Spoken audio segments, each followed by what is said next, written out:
Bienvenue à Planète Terre. Cette semaine à l'émission, nous posons une question qui turlupine les états-majors au Pentagone, à la Maison-Blanche, à Londres et à Paris. Qui sont les rebelles libyens, ceux qu'on aide, ceux qu'on arme, ceux qu'on conseille?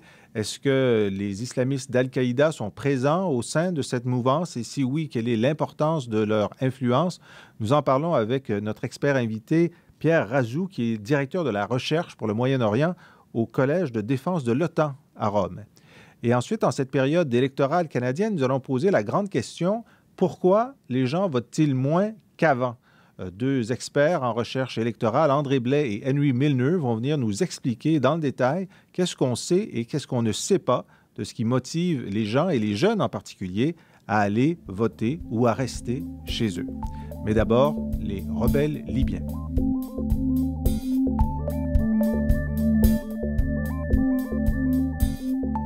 Nous sommes de retour avec notre invité, M. Pierre Razou. Merci beaucoup d'être avec nous.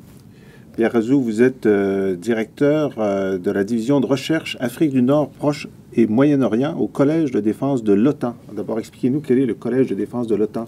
Alors, le Collège de défense de l'OTAN est l'institution qui forme, ou du moins qui rafraîchit les connaissances des diplomates, des généraux, des colonels, des hauts fonctionnaires des pays membres de l'Alliance Atlantique qui vont être amenés à occuper des fonctions de responsabilité, soit au sein de la structure de l'OTAN, soit dans leur pays d'origine, sur des dossiers ayant trait à l'OTAN. Donc pendant 6 mois, ils viennent au Collège de défense de l'OTAN pour se rafraîchir sur toutes les thématiques stratégiques, les grands sujets d'actualité, les grands thèmes prospectifs pour l'avenir.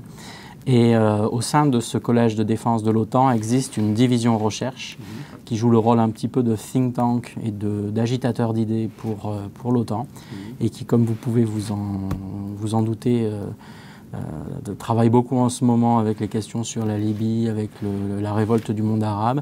Et au sein de cette division recherche, donc de ce think tank, je suis chargé de diriger tout le programme de recherche Afrique du Nord, Proche et Moyen-Orient. Donc vous êtes très sollicité en ce moment. Donc je suis très sollicité par les médias, par le siège de l'OTAN, par beaucoup de gens. Et vous avez derrière vous un quart de siècle de recherche de terrain sur la région pour d'autres organismes universitaires, d'autres institutions. Voilà, et d'autres institutions gouvernementales, oui, notamment françaises et britanniques. Très bien. Alors donc vous êtes la personne toute désignée pour essayer de nous aider à faire sens du printemps arabe. On va commencer par l'élément d'actualité, c'est-à-dire la Libye. Et une des questions qui se posent, et d'après ce qu'on voit, les membres de l'OTAN se la posent, qui sont les rebelles libyens? Qui dirigent ce gouvernement en attente? Quelles sont les forces en présence à l'intérieur de ce groupe? Alors ceux qui dirigent on va dire les insurgés, pour faire simple, sont en fait une collection hétéroclite à la fois de personnalités de la société civile, c'est-à-dire qui ont vu là leur chance de faire valoir leur thèse, d'essayer de se débarrasser de Mouammar Kadhafi, et en même temps d'anciens transfuges et d'anciens caciques du régime libyen qui ont fait défection et qui essayent, à travers donc cette coalition hétéroclite, donc de chasser du pouvoir Kadhafi et sa famille. Dont l'ancien ministre de la Justice, dont l'ancien ministre de la dirige Justice, exactement. Récemment, le ministre des Affaires étrangères a lui aussi fait défection. Donc on voit bien que le jeu est très ouvert en Libye. Et la problématique, bien évidemment, c'est que au sein même de l'Alliance, vous avez par exemple ceux qui disent « mais qui sont les insurgés ?» Et puis vous avez ceux qui disent « oui, mais à la limite, peu importe qui... » Non, pas peu importe, mais disons... Peu importe qu'il n'y ait pas de figure d'exception ou de figure charismatique pour l'instant à la tête de cette coalition, ce qui est important, c'est que les gens soient motivés, les gens veuillent chasser Kadhafi et la loi du marché, si vous me passez l'expression, s'appliquera naturellement, comme dans tous les scénarios de post-révolutionnaires. Des gens émergeront, des figures émergeront et prendront le contrôle du pays. Alors, il y a une des inquiétudes qui a été soulevée par un haut gradé américain, qui a des éléments d'Al-Qaïda à l'intérieur des insurgés. Est-ce qu'on connaît l'ampleur de cette frange? Est-ce qu'on peut savoir si elle est marginale ou prédominante? Pour le moment, de ce que l'on sait, de ce que nous disent les services de renseignement qui sont actifs sur le terrain, de ce que nous disent également les Libyens eux-mêmes, de ce que nous disent les Égyptiens, les Tunisiens, tous ceux qui ont un intérêt et qui regardent tous les jours ce qui se passe parce qu'ils se sentent directement concernés, c'est que cette présence est réellement très marginale. C'est-à-dire que c'est quelques dizaines d'individus qui sont là, qui sont très actifs, en effet, qui ont vu une occasion rêvée pour eux de faire prévaloir leur thèse djihadiste et leur thèse salafiste sur l'ensemble de... Enfin, en ce moment sur la Libye, parce que c'est le foyer d'agitation, c'est le foyer surtout qui est sous la coupe des médias. Et aussi parce qu'évidemment, ils ont vu que face au vide institutionnel de Libyens, puisque c'est bien là l'un des problèmes en Libye et du régime de Mouammar Kadhafi, c'est qu'en fait, il n'y avait pas de système institutionnalisé véritablement bien établi. En Tunisie, au Maroc, en Algérie, en Égypte, vous aviez un pouvoir plus ou moins corrompu, un pouvoir plus ou moins légitime qui est ou non tombé, mais il y avait des institutions, il y avait un État. En Libye, depuis la chute du roi Idriss, il n'y a plus d'institutions. Donc évidemment, c'est très attirant pour des mouvements tels que Al-Qaïda ou Maghreb islamique de vouloir essayer de s'implanter sur place pour vouloir jouer pour pousser son agenda. Est-ce qu'ils viennent de l'extérieur ou Oui, ils viennent de l'extérieur. Ils viennent de l'extérieur. La plupart viennent de l'extérieur. À notre connaissance, l'essentiel de ces gens-là viennent de l'extérieur. Et parmi les rebelles, est-ce qu'il y a d'autres personnes qui viennent de l'extérieur ou c'est essentiellement des Libyens? Non, à notre connaissance, ce sont essentiellement des Libyens. Bon. Donc, ce que l'on sait, c'est que les Libyens veulent réellement se débarrasser de la famille Kadhafi. Pas tous, bien évidemment. C'est comme dans tout pays, vous avez toujours une frange de gens ou conservateurs ou liés pour des raisons d'intérêt diverses et variées au pouvoir, qui sont fidèles au pouvoir. Et vous avez actuellement une très vaste majorité de la population libyenne qui veut se débarrasser de Kadhafi.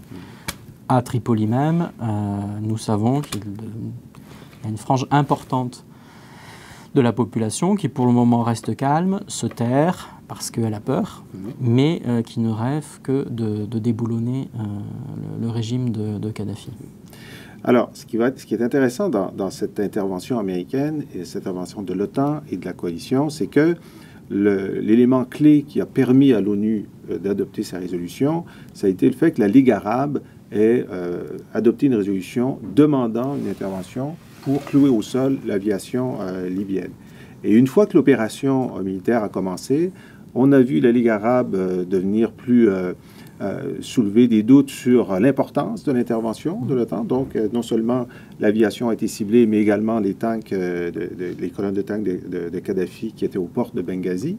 Mais aussi, on a vu, quelle était la participation arabe dans cette opération. Le Qatar, les Émirats, de façon très mineure, sont intervenus, mais on se dit, la Libye est aux portes de la Tunisie récemment libérée, de l'Égypte récemment libérée. Où sont-ils? Pourquoi ne sont-ils pas très, très fortement engagés pour arabiser cette opération? Alors, une chose déjà est certaine, c'est que la priorité des priorités sur le plan politique pour l'Alliance Atlantique devrait et est certainement de maintenir, on va dire, les Arabes alliés et les Arabes à bord de cette coalition. Ça, c'est clair. C'est-à-dire que si l'OTAN perd le soutien politique de la Ligue arabe ou des États arabes qui participent, il faudra se poser sérieusement des questions clés sur l'avenir de la mission. Tant que ce soutien arabe existe, j'allais dire, il démontre une réalité de terrain, et là encore, c'est la différence entre les positions politiques prises dans les enceintes internationales, aux Nations Unies, au Conseil de sécurité, à l'OTAN, à l'Union européenne, au sein de la Ligue arabe, où les gens sont très prudents, et ce que vous disent les gens dans la réalité. Que nous disent par exemple les Tunisiens? Les Tunisiens, ils disent... Et on parle des Tunisiens, les leaders tunisiens, l'armée tunisienne. Les Tunisiens, dans leur ensemble, y compris les autorités, pensent à titre informel, c'est-à-dire en fait... Même si elles ne le reconnaissent pas officiellement, évidemment, elles sont extrêmement inquiètes du jeu de M. Kadhafi. Et beaucoup de Tunisiens nous disent, à tous les niveaux, débarrassez-nous de Kadhafi. Nous avons peur de Kadhafi. Nous avons peur que Kadhafi, qui est incontrôlable, demain, s'il se sent acculé, commette l'irréparable et agresse la Tunisie, fasse des incursions en Égypte, soutienne le terrorisme dans nos pays, etc. Les Égyptiens nous disent la même chose. Les Égyptiens actuellement, le problème, sont tournés sur leur propre révolution, c'est-à-dire qu'ils sont déjà en train d'essayer de remettre en route leur pays, de trouver de nouveaux équilibres institutionnels et politiques dans leur pays. Donc toute leur énergie politique est accaparée par ce point. Alors bien évidemment, ils ont un œil côté libyen parce que ça a un impact direct sur leur équilibre, mais ils sont focalisés par ça. Y compris sur les réfugiés. Voilà, les Tunisiens, c'est la même chose. Les Tunisiens, ils sont très inquiets, mais ils essayent déjà de résoudre leurs problèmes intérieurs. Alors ensuite, pourquoi le Qatar et les Émirats... Attends, on va rester juste un instant sur l'Égypte et la Tunisie. Dans le débat à la Ligue arabe, corrigez-moi si j'ai tort, mais l'Égypte n'a pas voté en faveur de l'appel à l'intervention, non? Alors, je crois qu'il faut distinguer la position d'Amir Moussa et la position globalement de la Ligue arabe. Amir Moussa, qui est le représentant de la Ligue arabe. Qui était le représentant de la Ligue arabe, puisque maintenant il est sorti de la Ligue arabe, étant candidat désigné, enfin pas désigné, mais candidat officiel à l'élection présidentielle en Égypte. Nous ne pouvons pas assumer à la fois cette tâche de candidat et son rôle de secrétaire général de la Ligue arabe, donc il est en marge. Pourquoi Amir Moussa a pris des prises de position, disons, antagonistes, ou en tout cas différentes, à quelques jours d'intervalle, notamment la déclaration dont vous faisiez allusion? C'est parce que Amir Moussa a réalisé qu'en Égypte, il était candidat aux élections présidentielles et il a réalisé que la coalition des militaires et des frères musulmans semblait très majoritaire. Et s'il veut avoir une petite chance d'être élu président de la République, il lui faut aller et caresser la population égyptienne dans le sens du poil. Donc il faut pour lui prendre des positions qui sont celles que l'opinion publique égyptienne souhaite entendre. Et comme l'opinion publique égyptienne est plutôt anti-occidentale, et en tout cas opposée à toute intervention dans le monde arabe, évidemment, ça explique ses prises de position sur ce point-là. Alors, bon, ça m'amène à ce point qui m'intéresse beaucoup, justement d'essayer de jauger l'opinion arabe. Parce qu'évidemment, une intervention de l'aviation occidentale dans un pays arabe, dans un autre contexte, aurait été immédiatement rejetée par la rue arabe. Dans ce cas-ci, c'est un peu différent parce qu'on vient au secours de rebelles face à une opinion arabe qui est en train de se rebeller. Alors, on a vu des Libyens, des rebelles libyens, évidemment, être très favorables à cette intervention, remercier l'Occident, remercier l'ONU et même accueillir un pilote américain qui s'était écrasé là.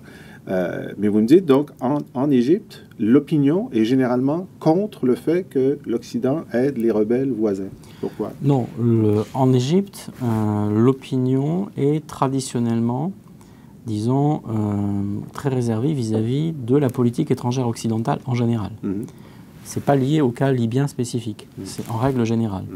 Et l'opinion égyptienne est extrêmement réticente à voir l'Occident s'engager militairement où que ce soit, en Libye, mais dans n'importe quel autre État. Sur le point de la Libye, ce qui change et ce qui explique la position de la Ligue arabe, c'est pas tellement c'est aussi bien entendu la volonté de protéger la population libyenne, menacée donc d'atrocités ou de crimes de guerre donc, par le régime de Kadhafi, mais c'est clairement aussi la chute de Mouammar Kadhafi lui-même. Quand vous écoutez, tous les dirigeants arabes veulent se débarrasser de Kadhafi, qu'ils jugent dangereux, qu'ils jugent incontrôlable, qu'ils jugent, j'allais dire, un dirigeant terroriste, donc, dont ils se méfient au plus haut point, et qui, pour eux, et pour leur propre image même, devient extrêmement contre-productif. C'est-à-dire que, alors même que ces opinions arabes, ces pays arabes essayent de se réformer, on voit là une sorte de marionnette s'agiter qui finalement fait chiffon rouge et va à l'encontre même des idées maîtresses justement que les révolutionnaires égyptiens, tunisiens, que le peuple marocain qui a réussi à obtenir en tout cas l'accord de principe de réforme majeure a obtenu, j'allais dire, pacifiquement. Peut-être demain l'Algérie, d'autres pays, ce que demandent les Yéménites, les Syriens, les Jordaniens également. Et donc là, on a le contre-exemple. Et donc, pour l'opinion publique arabe, voir se maintenir au pouvoir quelqu'un qui est extrêmement dangereux comme Kadhafi, c'est dangereux. Donc il y a ce double aspect. Oui. Mais d'où peut-être ma question naïve, l'Égypte, militairement équipée par les Américains, a une aviation compétente. L'Arabie saoudite encore plus, une aviation extrêmement compétente. Pourquoi est-ce qu'elles n'ont pas été engagées dans les actions face à la Libye pour justement dire si ce sont nous, les Arabes, qui faisons le travail? Bien évidemment, parce que ces régimes-là se sentent menacés. Parce que l'Arabie saoudite se sent menacée par le vent de révolte qui affecte le monde arabe. L'Égypte, j'allais dire, l'Égypte est en pleine phase révolutionnaire. C'est-à-dire la phase 1 de la révolution est achevée. Actuellement, les Égyptiens donc, essayent de trouver de nouveaux équilibres, sont focalisés là-dessus. Et donc, bien évidemment, ce n'est pas le moment pour eux, disons, de se lancer dans ce genre d'opération politiquement, militairement risquée, alors même que les équilibres internes sont très fragiles.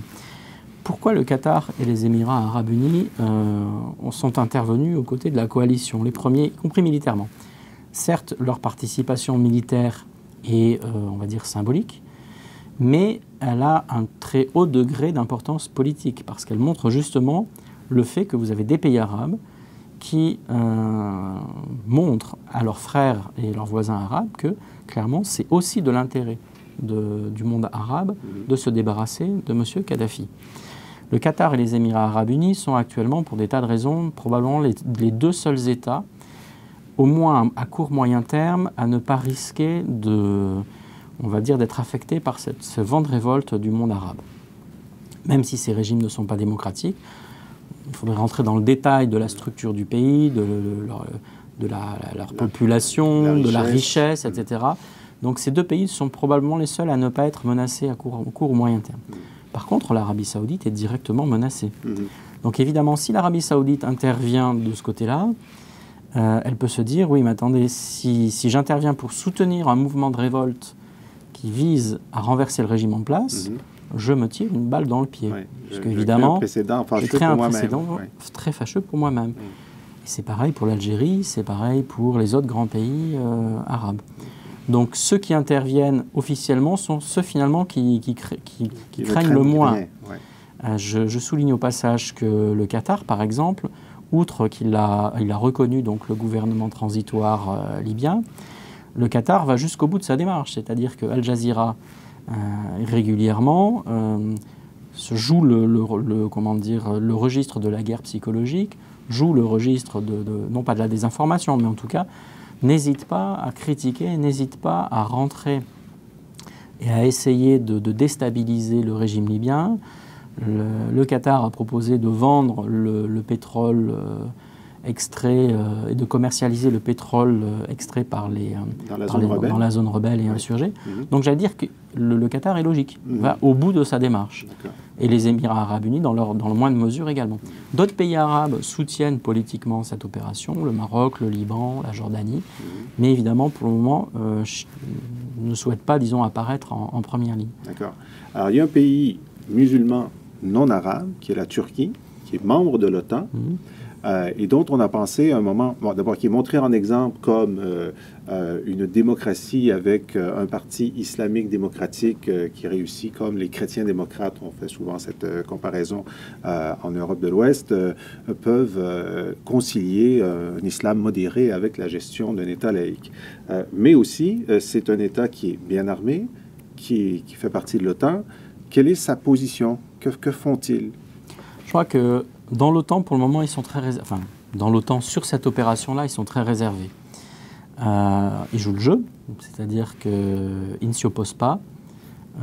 Ils participent uniquement sur des questions humanitaires, mais ils ne veulent pas paraître comme intervenir militairement. Pourquoi?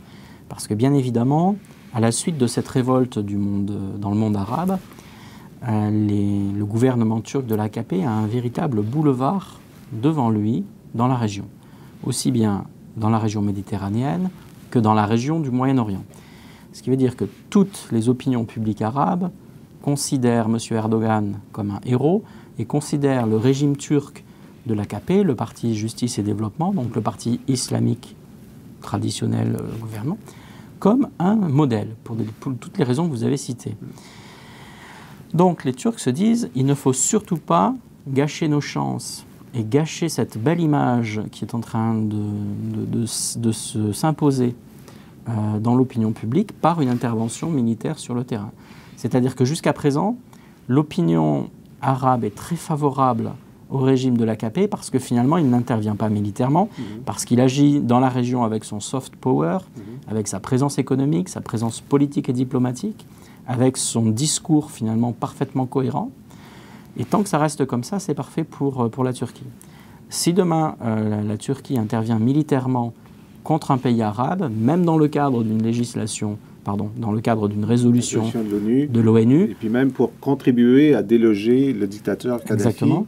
Les pays arabes commenceront à brandir l'argument du néo-ottomanisme et à dire, ça y est, en fait, la Turquie essaye de redevenir ottomane, essaye de reconstituer son empire ottoman, intervient militairement. Donc voilà, pour le pouvoir turc, l'enjeu majeur, c'est-à-dire c'est conserver son excellente image dans la région.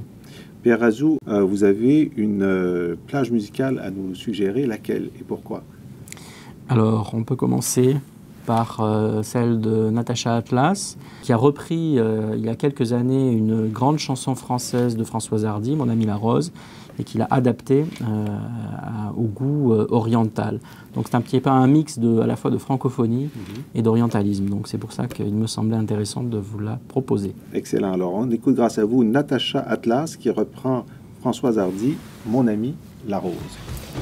On est bien peu de choses et mon ami la rose me l'a dit ce matin. Vois le Dieu qui m'a fait courber la tête et je sens que je tombe et je sens que je tombe. Mon cœur est presque nu, j'ai le pied dans la tombe. Déjà je ne Nous sommes de retour à Planète Terre, l'émission des chercheurs du CERIA, mais comme promis, on parle de participation électorale. Pourquoi baisse-t-elle? Deux invités très bien placés pour nous en parler. D'abord, André Blais. Merci d'être avec nous, André. Bonjour. André, vous êtes professeur de sciences politiques ici à l'Université de Montréal. Vous êtes titulaire de la chaire de recherche du Canada en études électorales et parmi vos nombreux écrits, on note « To vote or not to vote », voter ou ne pas voter, les mérites et les limites de la théorie du choix rationnel dans l'explication des décisions de voter ou non. C'est aux éditions Pittsburgh. Et nous avons notre deuxième invité, également chercheur invité à la chaire d'études électorales, Henry Milner. Merci d'être avec nous, Henry. Oui. Henry, vous avez beaucoup travaillé sur les raisons pour lesquelles les jeunes en particulier participent ou non aux élections. Vous avez publié 12 ouvrages. Le dernier, tout frais, The Internet Generation, Engaged Citizens or Political Dropouts, chez Tufts. Et on va parler de ça tous les deux pendant quelques minutes. D'abord, est-ce que André Blais, c'est un fait acquis, général, qu'on vit depuis une trentaine d'années, une quarantaine d'années, une baisse de la participation électorale? Est-ce que c'est une tendance lourde? Oui. C'est rare qu'on peut donner une réponse claire et simple à une question en sciences sociales, mais là, ici, on peut répondre clairement oui. Il y a un déclin du taux de participation dans la très grande majorité des pays. Il y a quelques petites exceptions, comme l'Australie où le vote est obligatoire. Le taux de participation n'a pas vraiment diminué. Mais dans au moins les 4/5e des pays, des démocraties, le taux de participation diminue et de façon relativement importante. Il a diminué, je dirais, au moins 10 à 15 points de pourcentage. 10 à 15 points de pourcentage depuis les années 70? Depuis les années 90. 90. Avant ça, jusqu'à 80-85, c'est relativement stable. Et c'est depuis, disons, les années 80, entre 80 et 90, que là, il y a un déclin fort substantiel du taux de participation dans la très grande majorité des pays. Louis Milner, pourquoi? C'est moi qui ai la question la plus difficile. Il y a plusieurs raisons. Une, c'est, si vous voulez, que la politique devient un peu plus compliquée. C'est plus compliqué de décider est-ce qu'on est à gauche ou à droite quand on se situe au moment de voter. Il y a l'espèce de globalisation où on pense que les gouvernements nationaux n'ont pas beaucoup de pouvoir. Il y a les changements dans les médias. Il y a des gens qui disent que les médias deviennent très négatifs. On démontre que les politiciens sont corrompus, etc. Donc les gens deviennent plus cyniques. Tout cela est important. Moi, je pense aussi qu'il y a un élément très important générationnel dans cela. Les générations qui sont devenues adultes pendant cette période-là, depuis les années 90, c'est un monde différent dans lequel il se trouvait, surtout à cause de l'Internet, etc. Alors, il faut regarder dans... Ça, c'est des tendances lourdes. Puis, dans chaque pays, il y a aussi des éléments spécifiques. Au Canada, je pense que dans les années 90, on a eu des gouvernements minoritaires, pas nécessairement minoritaires, mais je ne veux pas entrer dans les détails de cette période-là, mais c'était un peu plus difficile pour les gens de se trouver à l'intérieur de l'échiquier politique. On peut parler d'autres pays. Donc, oui, c'est une tendance lourde, mais pour l'expliquer, il y a plusieurs éléments et il faut les regarder une par une. André Blais, vos explications pour cette chute de participation? Elle concorde en partie, puis je vais en ajouter un autre élément, mais avant même d'arriver à cela, je voudrais souligner que ça se produit, ce déclin-là, malgré le fait que les citoyens sont plus scolarisés qu'avant, et en général, les plus scolarisés votent plus, malgré le fait que c'est de plus en plus facile d'aller voter. Il y a de plus en plus d'endroits où on peut aller voter par anticipation, et donc on a rendu le vote plus facile qu'avant. Et donc, ce déclin-là, d'une certaine façon, est encore plus surprenant. Et, je dirais, mais en plus, malgré le fait que le choix qui est offert aux électeurs a généralement augmenté. Augmenté, plus d'offres, plus de partis, d'orientations idéologiques différentes. Pensez, par exemple, au niveau fédéral, présentement, on a maintenant 4 partis. On n'avait pas de parti vert. On n'avait pas le Bloc québécois, et avant cela, au Canada anglais, on n'avait pas le Parti réformiste. Et donc, la gamme idéologique qui est présentée est plus importante qu'avant. Et malgré tout cela, le taux de participation est en déclin, ce qui est encore plus surprenant. Et ce qui est aussi très frappant, c'est que le taux de participation est beaucoup plus... le déclin est beaucoup plus important chez les nouvelles générations. Bon, c'est ça. Donc, et donc, je suis tout à fait d'accord avec Henry que c'est une nouvelle génération que ça se produit. On a peut-être des interprétations un petit peu différentes ou complémentaires, probablement. Dans mon cas, j'insiste beaucoup sur le déclin du sens du devoir civique. Oui. Alors, c'est ça. Donc, dans votre livre, vous essayez de décortiquer ce qu'on appelle la théorie du choix rationnel appliquée au vote, théorie selon laquelle les gens agissent dans la vie sociale, la vie économique, en fonction de leur intérêt et du risque, du coût-bénéfice qu'ils font. Et vous appliquez ça au vote. Et votre conclusion, c'est que, pour l'essentiel, le vote est irrationnel. À certains égards, il est irrationnel, mais pour l'essentiel. Et vous dites, une des raisons très importantes pour lesquelles les gens vont voter, même si le coût est élevé, c'est-à-dire il faut prendre quelques heures, etc., et que le résultat est faible, on ne sait pas si on détermine l'issue, c'est le sens du devoir. Les gens croient qu'ils ont un devoir de voter au-delà de leur intérêt personnel. Expliquez ça. Oui, d'abord, il faut bien comprendre que sur le plan strictement du calcul coût-bénéfice, je crois que c'est assez clair qu'il est irrationnel d'aller voter, puisque les probabilités que notre vote change quoi que ce soit sont extrêmement faibles. Et donc, si on y pense sérieusement, si on fait notre calcul coût-bénéfice très égocentrique, on devrait conclure qu'on n'a aucun intérêt à aller voter. Et donc, il y a une énigme là, et d'essayer de comprendre pourquoi quand même la majorité des gens, malgré tout, vont encore voter. Et il me semble que l'interprétation la plus plausible, c'est qu'il existe cette norme sociale que aller voter, c'est bien, et ne pas voter, c'est mal. Et c'est comme une façon de montrer notre adhésion au principe de la démocratie, et que si on ne va pas voter, ben ça soulève un soupçon, à savoir si on croit vraiment à la démocratie. Et donc, cette norme-là existe, mais je crois qu'elle est en déclin. Oui, juste pour l'illustrer, vous citez un certain nombre d'études, et une en particulier qui est intéressante. On a offert jusqu'à 200 marques, en fait, on dirait des euros aujourd'hui, à des universitaires, des étudiants universitaires allemands, pour leur demander de renoncer à leur droit de vote. Et là, c'était très clair. Ils devraient remettre leur carte d'électeur pour ne pas pouvoir aller voter. Et qu'est-ce qui s'est passé? La moitié d'entre eux ont refusé complètement. En fait, les chercheurs voulaient savoir jusqu'à où ils étaient prêts à offrir. Le 200, c'était le maximum. Et la moitié des étudiants ont tout simplement refusé quoi que ce soit. Et donc, pour la moitié des étudiants, je crois que ça veut dire que c'était absolument inacceptable comme démarche. Chez les autres, peut-être aussi un peu, mais probablement qu'il y avait aussi la part du game. 200 € pour des étudiants universitaires, c'est quand même substantiel. Et probablement qu'il y en avait qui n'allaient pas voter de toute façon, donc ils prenaient ces sous-là. En même temps. Bon, alors, mais vous dites que ce sens du devoir qui aiguillonnait la décision d'aller voter est en déclin chez les jeunes générations. Comment est-ce qu'on peut mesurer ça? C'est très difficile parce qu'on n'a pas de questions qui sont identiques dans le temps qui nous permettent de voir exactement ce déclin-là. Mais on sait que chez les jeunes, ce sentiment est moins répandu que chez les plus âgés. Et il y a quelques études très rares qui nous permettent de remonter dans le temps et de montrer que lorsqu'on pose toutes sortes de questions sur, par exemple, est-ce que vous vous sentez coupable si vous n'allez pas voter? Est-ce que vous pensez que vous manquez à votre devoir? Donc, si on pose des questions de ce type-là, on voit qu'effectivement, le pourcentage de gens qui sont d'accord avec cette proposition-là décline dans le temps est aussi plus faible chez les jeunes. Ça existe encore chez les jeunes. Oui. Je ne vais pas insister, je vais pas exagérer. Ça se relativise. Ça se relativise. Et selon moi, parce qu'en général, parler en termes de devoir, ce n'est plus cool. D'accord. Ce n'est plus l'élément dominant dans la détermination du comportement chez les jeunes. Quand j'étais jeune, le discours en termes de devoirs, tous nos devoirs, on nous répétait souvent à l'école, à la famille, etc. Maintenant, je sais très bien, comme père de famille, que je ne peux pas utiliser le concept de devoir aussi souvent que mon père le faisait. Et donc, le concept de plaisir serait peut-être plus efficace. En effet. Le plaisir de voter. Henry, vous parlez dans votre livre, The Internet Generation, d'une étude, enfin d'une théorie qui est avancée sur le fait que l'abaissement de l'âge du vote, en général en Occident, de 21 à 18 ans, serait une des causes de la chute de la participation. Pourquoi?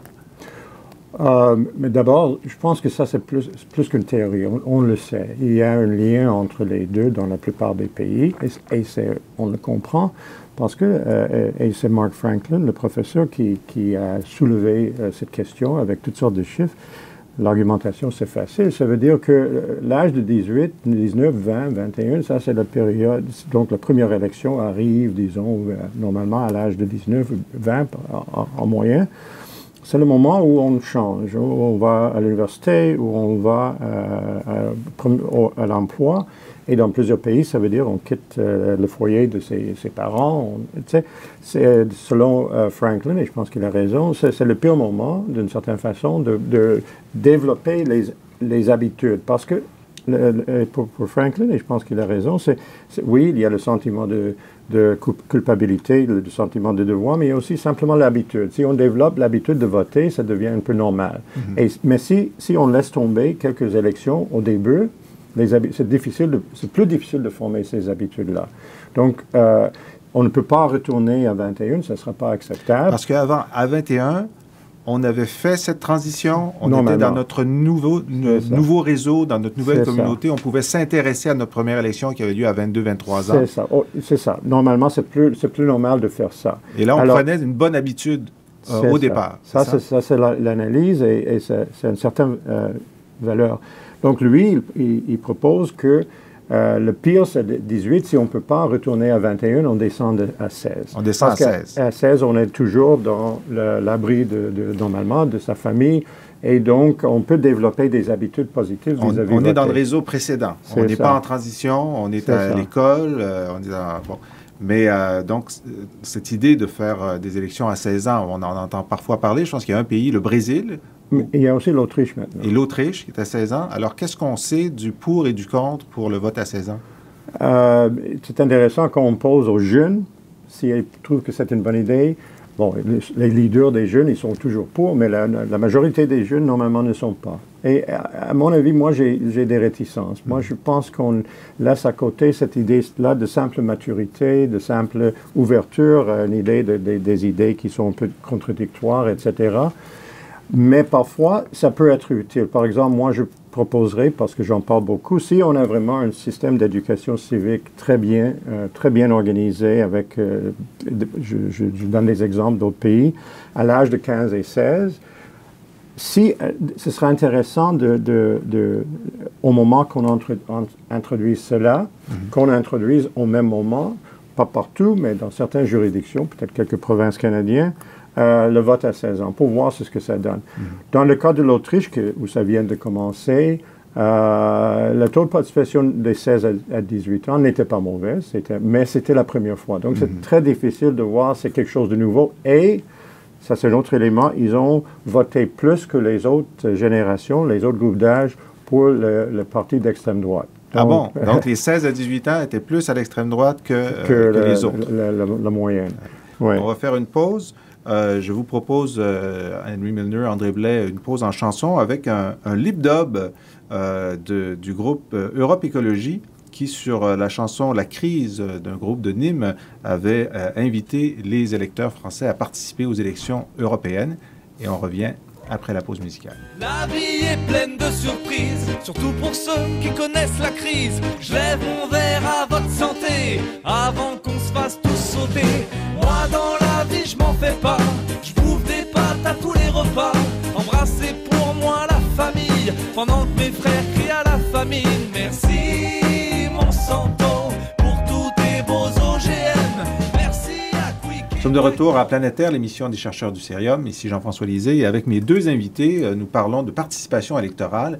André Blais, politologue à l'Université de Montréal, titulaire d'une chaire d'études en études électorales, et Henry Milner, également auteur sur ces questions et chercheur invité à cette même chaire. Donc, on a parlé tout à l'heure de la baisse du taux de participation, des raisons, le passage de 21 à 18 ans, mais il y a d'autres façons de faire baisser le taux de participation. On le vit au Canada en ce moment, c'est de tenir des élections de façon assez rapide l'une de l'autre, pas à date fixe, et avec une issue qui ne porte pas de suspense, où on connaît le vainqueur. Ces conditions-là sont des conditions aggravantes pour la baisse du taux de participation, André Blais. Oui, le dernier point, par exemple, la compétitivité. Si une élection a l'air, l'issue de l'élection paraît certain, c'est sûr qu'en général, d'une part, les partis eux-mêmes se mobilisent moins et les gens sont moins intrigués, moins intéressés, vont participer un petit peu moins. Ce qui me frappe cependant, c'est que ce facteur-là joue moins qu'on le pense. Le taux de participation est affecté un petit peu à la marge, mais seulement qu'à la marge. Mais 58 aux dernières élections canadiennes, c'est quand même un bas historique. Oui, mais l'élection n'était pas si certaine que cela. Il y avait un doute à savoir si on pouvait avoir une élection majoritaire, un gouvernement majoritaire ou non. Et donc, le taux de participation diminue, mais les élections ne sont pas plus ou moins incertaines qu'avant, en général. Et donc, je ne pense pas que ce facteur-là soit aussi important qu'on le dit généralement. Mais il y a une différence, parce que l'élection dans laquelle on vit en ce moment, l'issue, c'est est-ce que le gouvernement sera minoritaire ou majoritaire? Mais à la fin, pour l'électeur moyen, les conservateurs continuent à être au pouvoir. C'est pas comme si il y aurait une possibilité de changement de gouvernement. Ça doit quand même influer sur le niveau de compétitivité.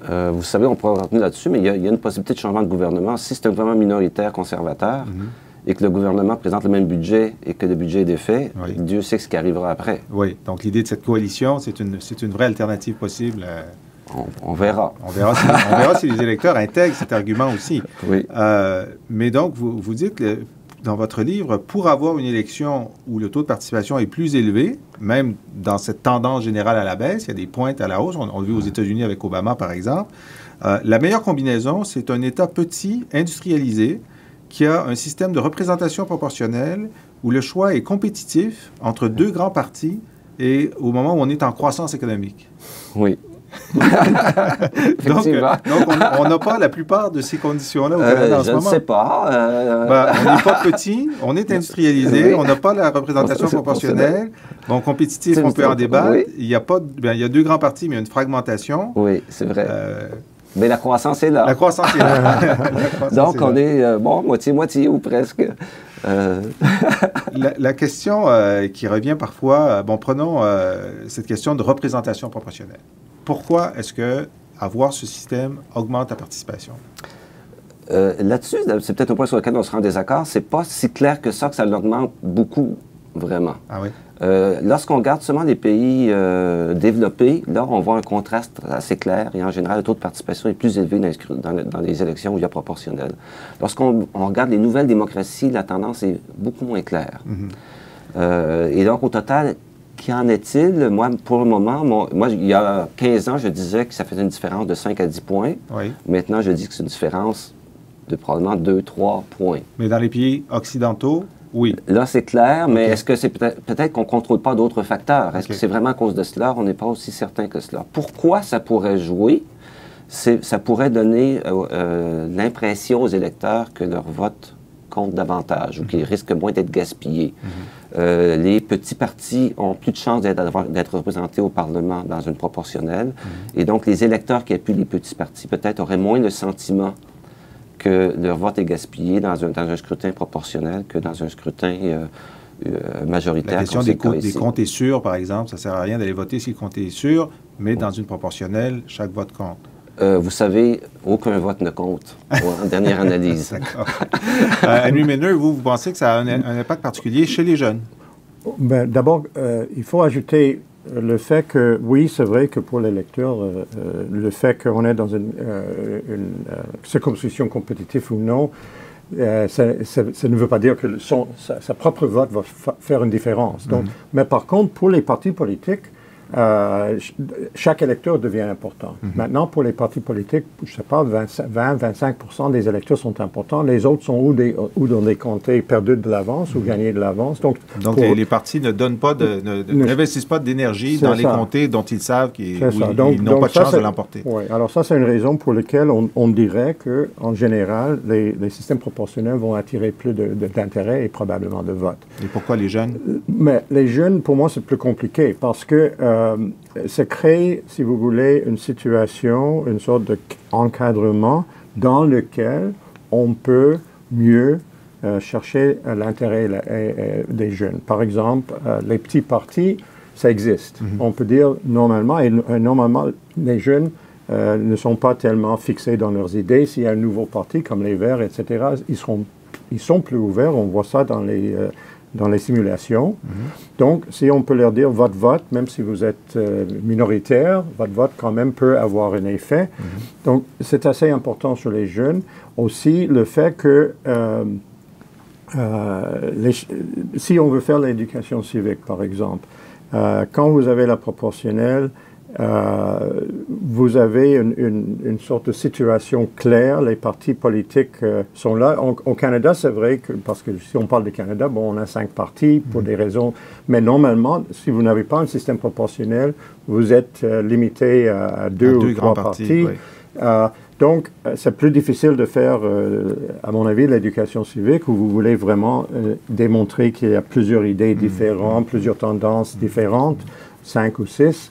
Et donc, quand vous avez une situation, je connais les pays scandinaves très bien, normalement il y a 5 à 6 partis, ils sont tous représentés à cause de la proportionnelle. Il y a une partie de gauche, une partie de droite, une partie religieuse, une partie environnementale, etc. Chacune, ils ont un programme défini, ils ont quelque chose de clair, donc vous pouvez utiliser ça d'une façon pédagogique, comme une démonstration que ses propres convictions sont reflétées plus clairement dans l'offre politique. C'est ça, il y a un choix clair, assez clair à faire. Donc, à mon avis, ça crée un meilleur encadrement pour un choix, pour une jeune qui essaie de se trouver à l'intérieur du système. André Blais, le vote obligatoire, ça existe. Et dans les pays où le vote obligatoire est organisé, le taux de participation est plus élevé, mécaniquement.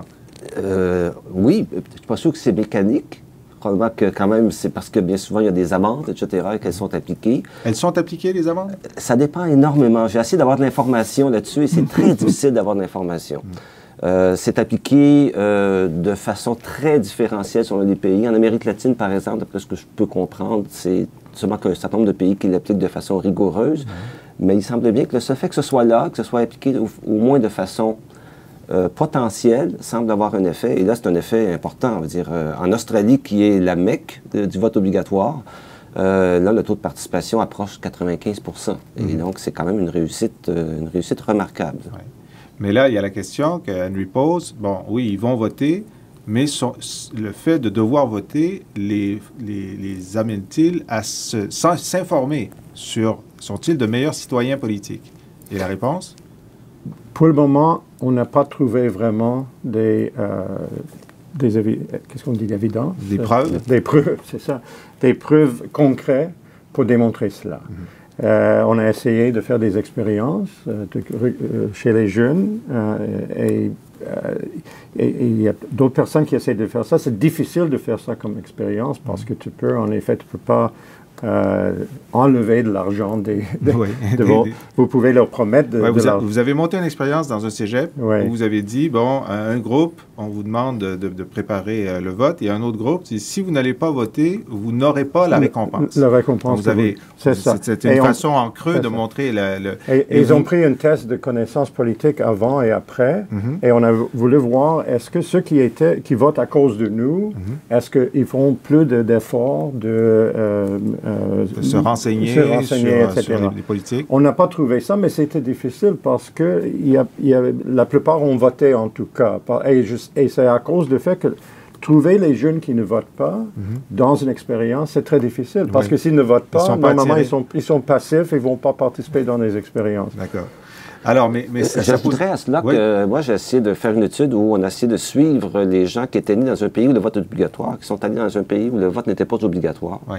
pour voir s'il y avait une habitude de voter qui avait été créée et qui ferait que lorsqu'ils passent dans un autre pays, ils voteraient plus que les autres immigrants provenant de pays où le vote n'est pas obligatoire. Et c'est à partir de données très parcellaires, parce que c'est très difficile d'avoir un nombre suffisamment de personnes, mais les résultats étaient négatifs. Et donc, Mais- on n'a pas vu d'effet de contagion comme on Ah bon, on alors, ils s'étaient pensait. libérés de leur obligation de voter, donc ils Semble-t-il. ne votaient pas. Ce sont des données limitées, Ok. mais ça va dans le même sens. Mais par ailleurs, donc, ça pose... ça, c'est une question vraiment politique et éthique. Bon, si on sait que le vote est obligatoire, donc plus de gens participent à des démocraties, mais qu'en même temps, c'est une participation qui est un peu vide, en ce sens qu'ils viennent voter, mais sans se renseigner davantage, est-ce que c'est quand même un gain ou non pour l'exercice démocratique?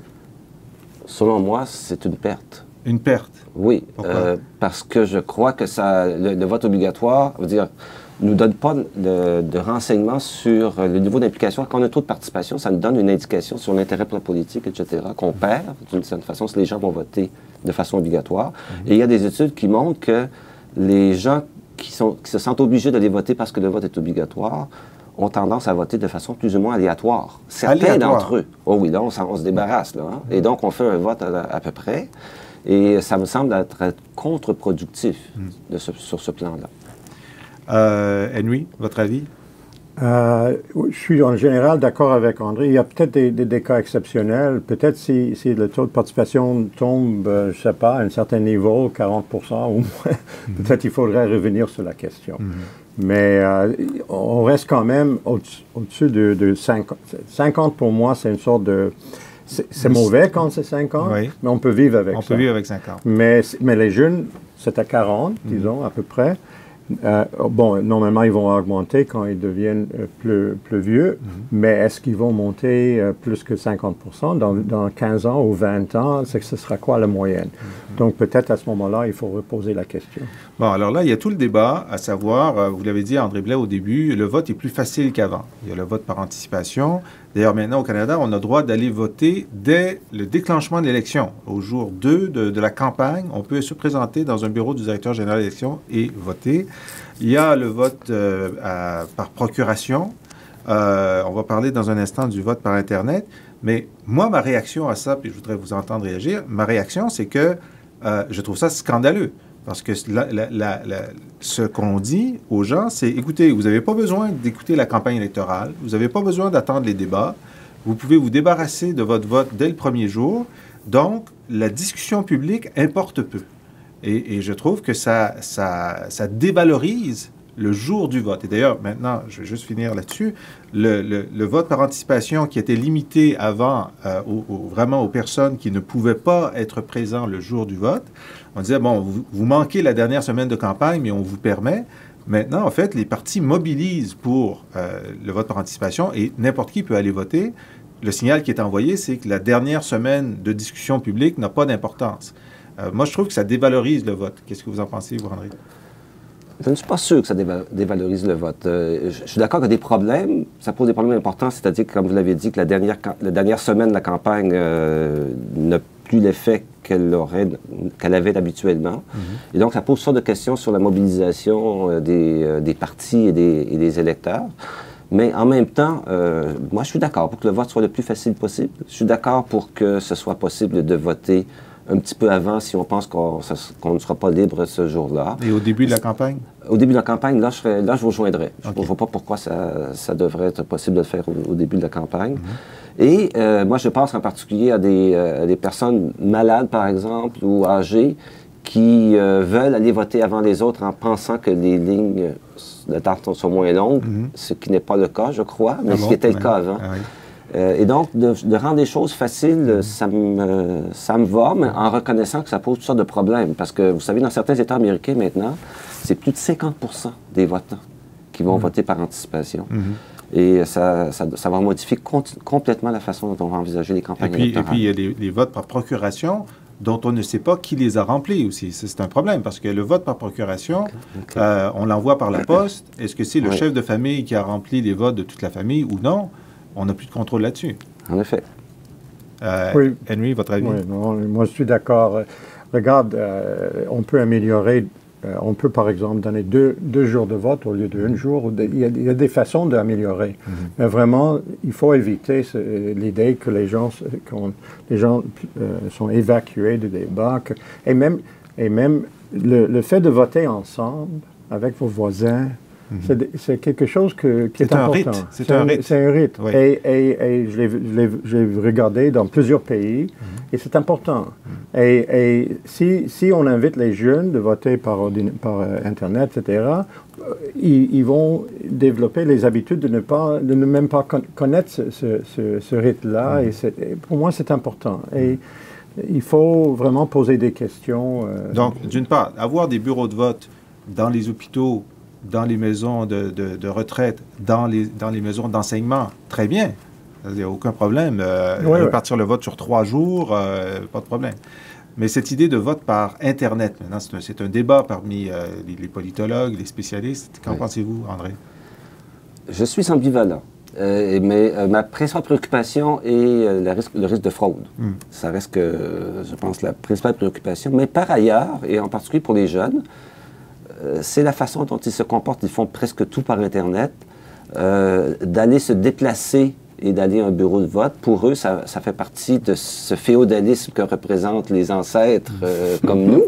Et je pense que ça donne une perception, une image plutôt négative de la politique. Donc, moi, a priori, si j'avais des garanties au niveau de l'absence de fraude, je serais d'accord pour que le vote puisse être par Internet. Henry? Je ne suis pas encore convaincu.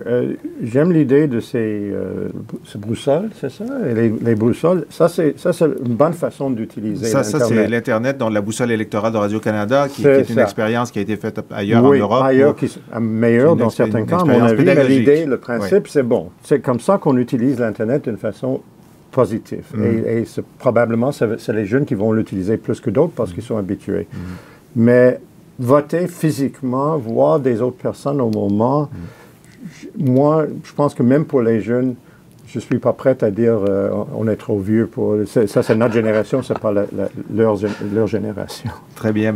André Blais, Henry Milner, merci beaucoup d'avoir partagé votre science électorale avec nous, avec nos auditeurs. Et pour terminer, une plage musicale qui vous est venue en tête, Henry, en pensant au système électoral proportionnel ou au nôtre? Mais regarde, d'abord, moi, je passe beaucoup de temps en Suède. Donc, ABBA, c'est quelque chose qui vient. Mais ABBA? ABBA. Donc, et une de leurs chansons, c'était The Winner Takes It All. C'est pas exactement une chanson politique, mais notre système électoral, ça basait sur le principe que le gagnant emporte toute la mise. Emporte toute la pièce, c'est ça? Toute la mise. Toute la mise. Oui. Alors, j'ai proposé cela, au moins la première partie. Après ça devient très personnel, mais la première partie, c'est assez général. Tout à fait. Alors, je rappelle vos ouvrages, To Vote or Not to Vote, André Blais, The Merits and Limits of Rational Choice Theory, et Henry Milner, The Internet Generation, Engaged Citizens or Political Dropouts. Et on termine en chanson avec le groupe ABBA, le gagnant prend toute la mise, The Winner Takes It All. The winner takes it all, the loser standing small beside the victory. That's her destiny. I was in your arms, thinking I belonged there. I figured it makes Voilà, c'était notre émission pour cette semaine. J'espère qu'elle vous a plu. Si vous voulez la revoir ou revoir des émissions précédentes, elles sont toutes disponibles sur notre site serium.ca. Vous trouverez sur le site les annonces de nos activités à venir. Vous y êtes bien sûr conviés, mais aussi de nos écoles internationales d'été qui auront lieu du 4 au 16 juillet. Alors, ces écoles, je vous en ai déjà parlé. Il s'agit de 6 jours de conférences sur un thème en particulier avec plusieurs professeurs et experts qui vont vous expliquer de quoi ils retournent. Des étudiants, évidemment, de deuxième cycle sont les premiers concernés, mais également les membres d'ONG, les hauts fonctionnaires, les diplomates, les citoyens intéressés, les gens d'affaires. Et vous allez voir, dans la classe, il y a des gens de tous les horizons qui viennent pour la semaine ou pour la journée ou pour certaines conférences en particulier. Alors, je vous donne rapidement le programme de l'été. D'abord, le printemps arabe, bien sûr, ces révolutions qui sont en train de modifier le portrait du monde arabe. Comment comprendre pourquoi ces révolutions, comment elles se déroulent et jusqu'où elles vont aller. Ensuite, la Chine, superpuissance. Nous allons discuter d'économie, de politique et de stratégie du gouvernement chinois. Avec nos amis juristes, nous allons faire un diagnostic des droits de l'homme sur Terre. Comment se comporte-t-il dans les différentes sphères, y compris en Chine, en Russie, aux États-Unis, et comment l'ONU peut agir pour faire avancer les droits de la personne. Nos amis géographes et biologues nous proposent biodiversité. Comment est-ce que la planète, les États, les sociétés arrivent à maintenir le niveau de biodiversité actuel ou du moins à freiner la dégradation? Les enjeux à la fois scientifiques, politiques et économiques sont abordés. Scandinavie, les outils du succès. Comme vous le savez, la Suède, la Norvège, la Finlande sont toujours au sommet des palmarès en ce qui concerne la qualité de vie ou la croissance économique ou la baisse des inégalités sociales. Comment est-ce qu'ils y parviennent? Professeurs et experts vont démonter l'édifice, si vous le voulez, des politiques publiques dans les pays scandinaves. J'en ai encore deux à vous mentionner. États-Unis, un pays sous tension. En juillet, on sera à peu près à 1 an de la présidentielle américaine de 2012. On va essayer de comprendre où vont les États-Unis. Et finalement, il y a cette école gestion de crise où les participants sont invités à gérer une crise internationale en jouant le rôle soit de l'ONU, des États-Unis, du Fonds monétaire international. On vous explique comment fonctionnent les organisations, comment fonctionne une négociation internationale et vous allez essayer de sauver un pauvre pays qui a perdu son gouvernement. Alors voilà, c'est le menu général des écoles d'été. Vous trouverez tous les détails sur cerium.ca.